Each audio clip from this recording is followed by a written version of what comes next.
مسلمان کی یہ بھی ذمہ داری ہے کہ اس کے چہرے مہرے سے، اس کی تراش خراش سے، اس کی شکل و صورت سے، اس کے لباس اور پہناوے سے، اس کے اخلاق و کردار سے یہ رنگ جھلکتا ہو کہ یہ قرآن سے نسبت رکھنے والا ہے، یہ حافظ قرآن ہے۔ ایسا نہ ہو کہ قرآن حفظ کر لیا اور داڑھی ملانے لگے، قرآن حفظ کر لیا اور انگریزی لباس پہننے کے عادی بن گئے، قرآن حفظ کر لیا اور سر سے ٹوپی اتارنے کے عادی بن گئے۔ کتنے حافظ قرآن ایسے بھی ہمیں اپنے سماج و معاشرے میں دکھائی دیتے ہیں کہ جن کو دیکھنے کے بعد یہ یقین نہیں آتا کہ یہ حافظ صاحب ہے، دوسرے بتاتے ہیں کہ یہ حافظ صاحب بھی۔ ایک حافظ کو اپنی شکل و صورت، اپنی وضاحت، اپنا لباس اور پہناوا تو کم سے کم شریعت و سنت کے مطابق رکھنا چاہیے۔ اگر وہی قرآنی تقاضوں پر عمل نہیں کرے گا تو پھر اس سے بڑا ناقدرہ اللہ کے کلام کا کون ہے؟ اس لیے حفاظ کرام کی یہ بھی ذمہ داری ہے، بال ان کے صحیح ہونے چاہیے۔ یہ جو انگریزی بالوں کا فیشن آج کل چلا ہوا ہے، جس کا سر دیکھو الٹے سیدھے بال اس کے کٹے ہوئے دکھائی دیتے ہیں۔ خاص طور پر نوجوانوں میں تو ایک وبا ہے الٹے سیدھے بال کٹوانے کی۔ باربر کے ہاں جاتے ہیں، وہ 10 قسم کے فوٹو اس نے اپنی دکان پر لگا رکھے، پوچھتا ہے کون سے اسٹائل کا بال چاہیے، جس کی جانب نوجوان اشارہ کرتا ہے بس ویسی ہی کٹنگ اس کی کر دی جاتی ہے، 100 روپے دے کے آتا ہے اور چہرے پہ 12 بج رہے ہوتے ہیں اور سوچتا یہ ہے کہ مجھ سے زیادہ خوبصورت کوئی نہیں۔ حفاظ کرام بھی فیشن کی اس وبا میں بہتے چلے جا رہے ہیں۔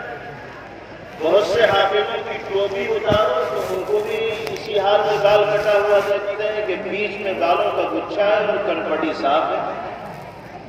عجیب طرح کا فیشن ہے۔ اللہ نے بالوں کو انسان کی زینت بنایا، ان بالوں کو سروں پر سجانا انسان کے لیے زینت کا ذریعہ اور باعث ہے۔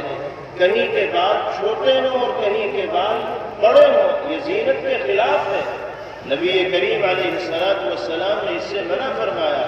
صحابہ کرام رضوان اللہ علیہ اجمعین ارشاد فرماتے ہیں، كان النبي صلی اللہ علیہ وسلم ينهى عن القزع، پیغمبر علیہ السلام قزع سے منع فرماتے تھے کہ سر کے کسی حصے کے بال چھوٹے کر دیے جائیں اور کسی حصے کے بال بڑے رکھے جائیں۔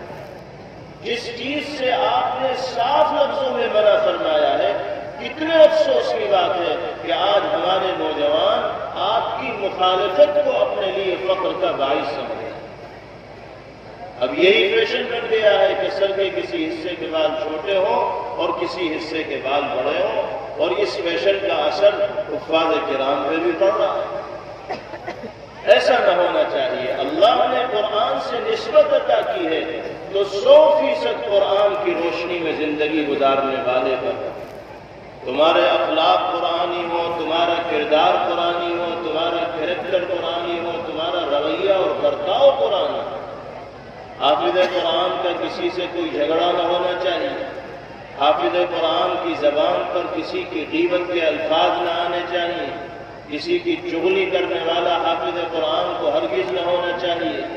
اپنے ماں باپ کا دل دکھانا حافظ قرآن کی ذات سے تو ممکن ہی نہ ہونا چاہیے۔ وہ حافظ قرآن کیسا حافظ قرآن ہے جو ماں کی بات نہیں مان رہا، باپ کی بات نہیں مان رہا؟ اس نے کیا قرآن پڑھا ہے جو قرآنی ہدایات پر عمل کرنے والا نہیں؟ کوئی ہمارے ساتھ چاہے کتنی ہی بدتمیزی کرے، اگر اللہ نے قرآن سے نسبت ہمیں عطا کی ہے تو ہم بدتمیزی کا جواب بدتمیزی سے نہیں دیں گے۔ نبی کریم علیہ السلام نے فرمایا، لا ينبغي لصاحب القرآن ان يحد مع من حد وان يجهل مع من جهل وفي جوفه کتاب اللہ۔ آپ نے ارشاد فرمایا کہ کسی صاحب قرآن کے لیے، کسی قرآن سے نسبت رکھنے والے کے لیے، کسی قرآن کے حافظ کے لیے یہ قطعاً مناسب نہیں کہ تیز کلامی کرنے والے کے جواب میں تیز تیز کلامی کرے، منہ زوری کرنے والے کے جواب میں منہ زوری کرے، بدتمیزی کرنے والے کے جواب میں بدتمیزی کرے، جبکہ اللہ نے اس کے سینے میں اپنی مقدس کتاب کو رکھا ہے، پھر اس کو اپنی زبان غیر محتاط انداز میں استعمال نہ کرنی چاہیے، احتیاط کے ساتھ استعمال کرنی چاہیے۔ اللہ تعالی ہم سب کو قرآنی ہدایات اور تعلیم کے مطابق زندگی گزارنے کی توفیق نصیب فرمائے۔ قرآن کا ایک حق تلاوت کرنا ہے اور دوسرا حق قرآنی آیات کے معانی اور مفاہیم کو سمجھ کر اس کے مطابق زندگی گزارنا ہے۔ اگر ہم نے قرآن کی تلاوت کا حق ادا کیا اور قرآنی تقاضوں پر عمل کرنے کے عادی بنے تو اللہ ایسی تجارت سے ہمارا رشتہ جوڑیں گے جس میں کبھی کوئی گھاٹا اور کسی طرح کا کوئی خسارہ نہیں۔